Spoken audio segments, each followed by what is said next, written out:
네, 반갑습니다. 미주광입니다.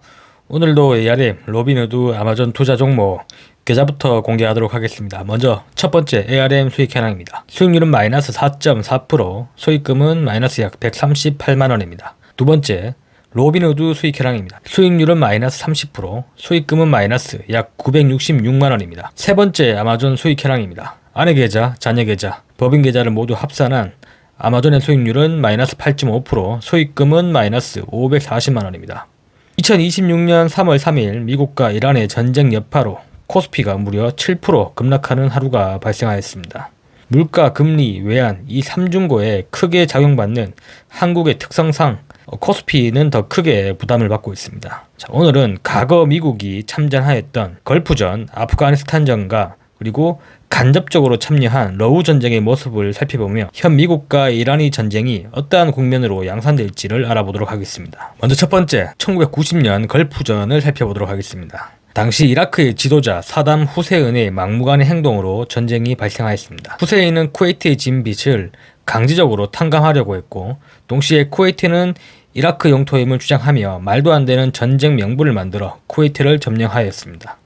이때 미국의 대통령인 아빠 부시는 유엔 결의안을 통과시킨 후 1991년 1월 공습을 시작하였습니다. 1991년 1월 공습 시작, 2월 24일 지상군 투입, 그리고 2월 28일 무려 단 100시간 만에 지상전을 종료함으로써 이라크군을 괴멸시켰고 쿠웨이트를 해방시켰습니다. 말 그대로 이라크는 상대가 안 되는 미국의 압도적 승리였습니다.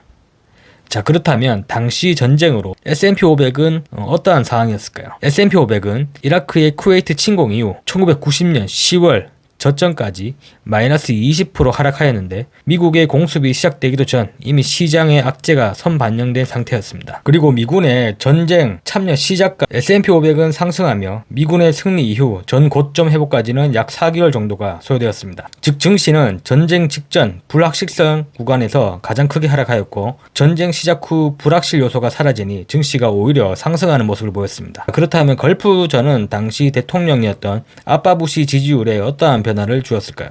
전쟁 시작 전 부시 대통령의 지지율은 60% 내외였으나 전쟁 승리 이후 최고 89%까지 폭등하였습니다. 바로 이 걸프전은 전쟁이라는 요소가 단기적으로 강력한 결집 효과를 창출함을 알려준 사례가 되었습니다. 자, 다음 두 번째 2021년 아프가니스탄전을 살펴보도록 하겠습니다. 전쟁의 시작은 오사마 빌라덴의 배후로 발생한 미국 역사상 최악의 테러, 9.11 테러를 기점으로 시작되었습니다.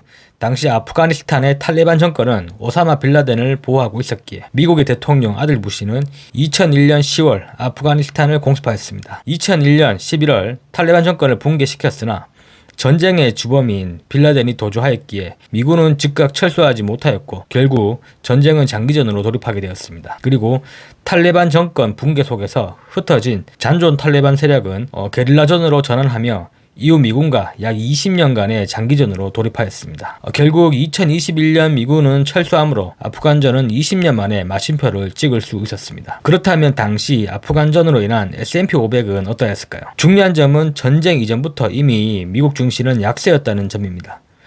2000년 닷컴 버블, 2001년 경기 침체로 진입하였기에 이러한 당시 상황을 감안하여 본다면 아프가니스탄전 전쟁 개시 직후 2001년 9월 17일 S&P 500은 하루 만에 마이너스 4.9% 하락하였고, 이후 9월 한 달간 약 마이너스 11%에서 12% 하락하였습니다. 즉 이미 시장의 공포는 9.11 테러 직후 선반영되었으며 전쟁 개시는 시장 바닥 형성의 일부 과정이었음을 알 수 있습니다. 그리고 전고점 회복까지 약 6년이 소요되어 2007년이 되어서야 S&P 500은 전쟁 이전의 고점을 회복할 수 있었습니다. 지금까지 내용을 살펴보면 걸프전과는 완전히 다른 모습임을 알 수 있습니다. 바로 단기전 전쟁이 아니었고 구조적 버블 붕괴가 진행되어 기업들의 이익이 급감하며 증시 역시 오랜 기간 침체기를 겪었다는 점입니다. 다음 전쟁 이후 당시 미국의 대통령인 아들 부시의 지지율을 살펴보겠습니다. 9.11 테러 전 아들 부시의 지지율은 55%였으나 9.11 테러 직후 무려 90%까지 급등하였습니다. 앞에 언급드린 바와 같이